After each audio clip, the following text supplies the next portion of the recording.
Manitobans are paying more and getting less, and a classic example of that appears to be the stadium project, a proposal for a new stadium that began some years ago with a taxpayer commitment of approximately $15 million has become now a more than $215 million project, with the cost rising. Tens of millions of dollars of additional costs have already been reported as being necessary as a result of the way in which the project proceeded. I have with me today our Deputy Leader of the PC Party, Heather Stefanson, the MLA for Tuxedo. And Heather, maybe you could elaborate a little bit on some of the aspects of the project that have caused concern lately. Sure, and you know, this is a premier who said at a press conference on the stadium just prior to the last election, he said, and I quote, "Let's just get her done."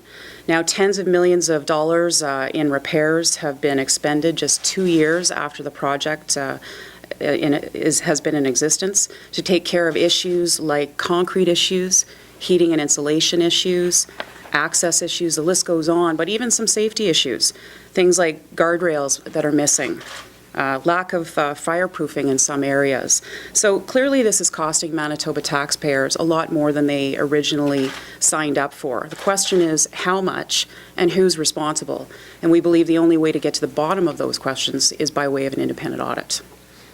So we have requested that the Auditor General pursue that. It's unfortunate that has to be the case. We would like the government to simply come clean and speak openly and transparently about what's happened here, but that doesn't appear to be the course of action they want to pursue. So we have asked the Auditor General to proceed and have some confidence that that will happen. But we know, look, rushing a quarterback can be a really good thing, okay? But rushing a construction project tends not to be. And when the Premier says, let's just get her done, that's one thing, but it's not done. The project continues to not be done, at least properly. And the result is millions of dollars in additional costs, and those costs continue to grow.